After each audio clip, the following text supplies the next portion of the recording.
সুন্দরবন উপকূলে সন্দেহজনক ট্রলার আটক। এই ট্রলারটি থেকে উদ্ধার হয় বেশ কিছু আগ্নেয়াস্ত্র ও প্রচুর পরিমাণে গুলি।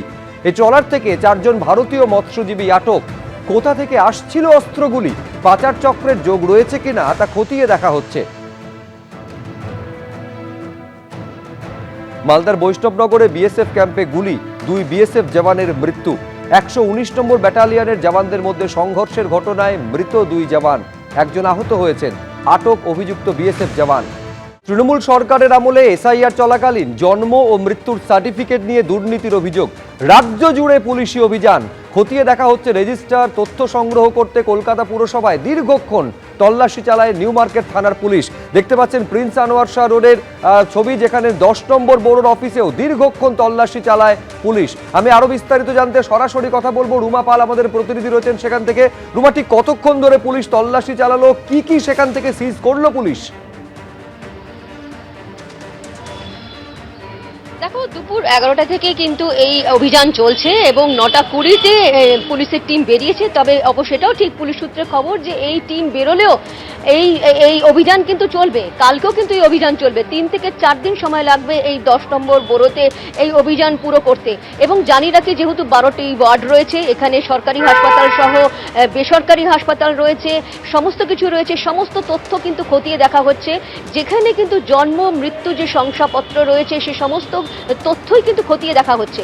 অন্যদিকে জানি রাখি, মুখ্য সচিব আজকে যখন ঘোষণা করেন যে রাজ্য জুড়েই কিন্তু এই অভিযান চলছে এবং পিউরিফিকেশন এক্সারসাইজ, অর্থাৎ তারা এসআইআর পর্বে একাধিক অভিযোগ এসেছে তাদের কাছে, সরকারের কাছে, যে এসআইআর পর্বে ফলস সার্টিফিকেট তৈরি করা হয়েছে এবং পরবর্তীতে নির্বাচনের পরেও কিন্তু এই ধরনের অভিযোগ কিন্তু তাদের কাছে আসছিল। এবং তারপরেই কিন্তু তারা সিদ্ধান্ত নেয় যে রাজ্য জুড়ে কিন্তু এই অভিযান চালানো হবে। সেই পরিপ্রেক্ষিতেই কিন্তু আমরা সকাল থেকে বিভিন্ন বোরোতে, এমনকি কেওড়াতলা শ্মশানও পর্যন্ত দেখেছি যেখানে এই অভিযান চলেছে। এবং এই বোরো 10, যেখানে স্বাস্থ্য বিভাগ রয়েছে, সেখানেও কিন্তু অভিযান চলেছে। এবং সেক্ষেত্রে এই অভিযান কিন্তু পুরো হয়নি, কালকেও এই অভিযান চলবে। এবং যেহেতু প্রত্যেকটা নথি খতিয়ে দেখা হচ্ছে, কোথায় জন্ম মৃত্যুর শংসাপত্র খতিয়ে দেখা হচ্ছে, এমনকি জানি রাখি বেশ কিছু জায়গায় কিন্তু রেকর্ড সিজ করা হয়েছে। এই সমস্ত কিছু তথ্যই কিন্তু মিলিয়ে দেখা হবে। পুলিশ যেহেতু অভিযান চালাচ্ছে, এই অভিযান এখনো বলা যেতে পারে না যেটা পুরোপুরি শেষ হয়েছে। এই অভিযান কিন্তু চলবে এবং রাজ্য সরকার যেহেতু বলছে যে এই ফলস সার্টিফিকেট যাতে আর তৈরি না হয় এবং যারাই তৈরি করেছে সেক্ষেত্রে যদি তাদের কাছে কোনো যদি সেই ধরনের খবর আসে তাদের বিরুদ্ধে কিন্তু ব্যবস্থা নেওয়া হবে। এবং তার সঙ্গে এটাও ঠিক যে এই যে জন্ম মৃত্যু যে শংসাপত্র, কারণ এই জন্ম মৃত্যু শংসাপত্র নিয়ে কিন্তু একাধিক বিতর্ক তৈরি হয়েছিল যখন এসআইআর পর্বে এবং পরবর্তীতে নির্বাচনের সময়। তারপরেও কিন্তু অভিযোগ এসছে। সেই অভিযোগের পরিপ্রেক্ষিতে কিন্তু রাজ্য সরকার সিদ্ধান্ত নিয়েছে পিউরিফিকেশন এক্সারসাইজ করা হবে, আবার অভিযান চালানো হবে। তবে এটা নজিরবিহীন, যেখানে কিন্তু পুলিশ বিভিন্ন বোরোতে যাচ্ছে এবং কলকাতা থেকে শুরু করে জেলার বিভিন্ন প্রান্তে ছুটে বেড়াচ্ছে। সেক্ষেত্রে কিন্তু একেবারে বলা যেতে পারে 10 থেকে 11 ঘন্টা ধরে এই অভিযান চলছে বিভিন্ন জায়গায়। এখন যেখানে আমি বোরোর 10-এ দাঁড়িয়ে রয়েছি, সেখানে অভিযান আজকের মতো শেষ হলো, কালকে কিন্তু আবার সেই অভিযান চলবে এবং সমস্ত নথি খতিয়ে দেখা হবে। একেবারে আজকের পর কালকেও সেখানে অভিযান চলবে, যাবতীয় নথি খতিয়ে দেখা হবে। আসলে কি পরিমাণে দুর্নীতি হয়েছে একেবারে তার তথ্য তলাশে নেমেছে পুলিশ। দেখতে পাচ্ছেন যে জেলা ধরে ধরে রাজ্য জুড়ে এই অভিযান চালানো হয়েছে। সমস্ত পুরসভায় এই অভিযান চালানো হয়েছে। জন্ম শংসাপত্র থেকে মৃত্যু শংসাপত্র, অর্থাৎ বার্থ সার্টিফিকেট, ডেথ সার্টিফিকেটে কোথায় কি ধরনের দুর্নীতি হয়েছে তার তথ্য তালাশ করছে পুলিশ।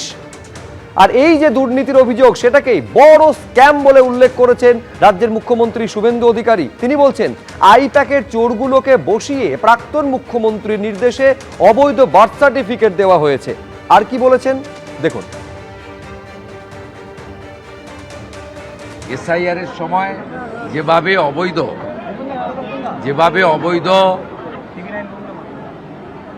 জন্ম সার্টিফিকেট দেওয়া হয়েছে, আইপ্যাকের একটা বড় কনস্পিরেসি ছিল।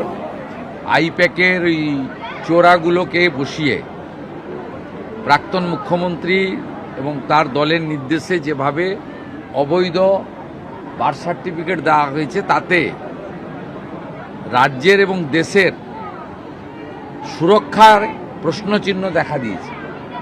তাই আমরা এটাকে ক্র্যাকডাউন করার জন্য যত রেকর্ড ছিল সিজ করলাম আজকে। এবং সিজ করার পরে পুলিশের পক্ষ থেকে যথাবিহিত ব্যবস্থা গ্রহণ করে স্ক্যান করে সিল করে আবার ফিরিয়ে দেওয়া হবে। কিন্তু আজকের পরে ওখানে আর কোনো কলম কালি কিছু লাগানোর সুযোগ থাকবে না। এবিপি আনন্দ, এগিয়ে থাকে, এগিয়ে রাখে।